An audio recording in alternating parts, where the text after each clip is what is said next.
Hello friend, welcome to my YouTube channel. अभी हम science का कुछ इंपॉर्टेंट क्वेश्चन डिस्कशन करने जा रहा हूँ।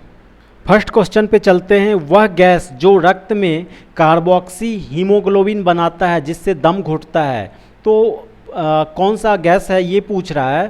तो रक्त में जो है हीमोग्लोबिन होता है जिससे ब्लड खून जो है लाल दिखता है, तो ब्लड में हीमोग्लोबिन होता है।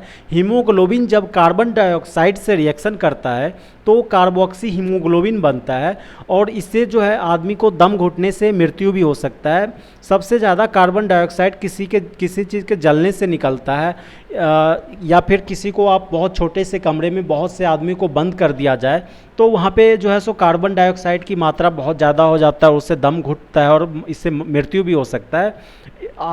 अंग्रेज़ के टाइम में इससे पहले क्या हुआ था कोलकाता में कि अंग्रेज़ों ने बहुत सारे इंडियन को पकड़ के एक बहुत ही छोटे कमरे में बंद कर दिया था और रात भर छोड़ दिया था। उससे जो दम घुटने से इसी कार्बोक्सी हीमोग्लोबिन रिएक्शन के कारण जो है सो 100 से भी ज़्यादा लोग की मृत्यु हो गया था और उसे ब्लैक ट्रेजेडी कहते हैं।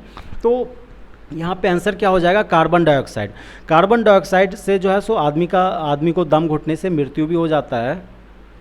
अगला सवाल है, एक स्थिर न्यूक्लियस में प्रोटॉन के मध्य परस्पर वैद्युत बल होता है। तो न्यूक्लियस में जो है प्रोटॉन के मध्य परस्पर स्थिर वैद्युत बल के बारे में पूछ रहा है। उनके बीच नाभिकीय बल के बराबर होता है? नहीं, बराबर नहीं होता है। बी ऑप्शन है, नाभिकीय बल की अपेक्षा अधिक प्रबल होता है।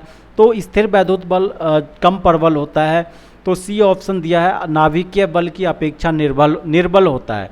तो नाभिकीय बल जो है ज़्यादा स्ट्रांग होता है और विद्युत बल जो है सो ज़्यादा थोड़ा वीक होता है। तो यहाँ पे एग्जाम में ये पूछ सकता है कि स्थिर वैद्युत बल पे जो है सो नेगेटिव चार्ज होता है और नाभिकीय बल पे पॉजिटिव चार्ज होता है। अगला सवाल है, नियॉन साइन द्वारा उत्सर्जित लाल वर्णी प्रकाश। तो ए ऑप्शन है, कांच नलिकाओं में लगे लाल तप्त तंतु से प्राप्त होता है? नहीं। बी ऑप्शन है, निम्न दाब पर दीप्त गैस से निकलता है। तो नियॉन साइन में जो उत्सर्जित लाल वर्णी प्रकाश है वो निम्न दाब पर दीप्त गैस से निकलता है। आंसर बी हो जाएगा। अगला सवाल है 64 नंबर, 750 वाट अंकित विद्युत इस्त्री से 220 वोल्ट पर प्रवाहित धारा है। तो यहाँ पे जो है सो दो चीज़ का मान दिया है। यहाँ पे पावर दे दिया है, शक्ति का मान दे दिया है 750 वाट, और एक क्या दिया है, वोल्ट दे दिया है। वोल्ट जो है 220 वोल्ट है। तो यहाँ पे प्रवाहित धारा निकालना है, करंट निकालना है। तो यहाँ पे ओम का नियम आप जानते हैं। ओम का नियम वोल्ट बराबर V बराबर IR होता है। I जो है यहाँ पे धारा है और R जो है प्रतिरोधकता रेसिस्टेंस है। ये हो गया V बराबर IR ओम के नियम के अनुसार।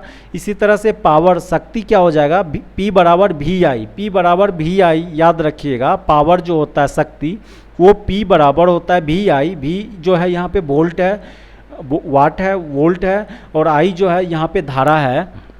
तो धारा का मान निकालना है। तो P बराबर VI से धारा क्या हो जाएगा, P बाई V शक्ति बटा जो है सो वाट आ जाएगा।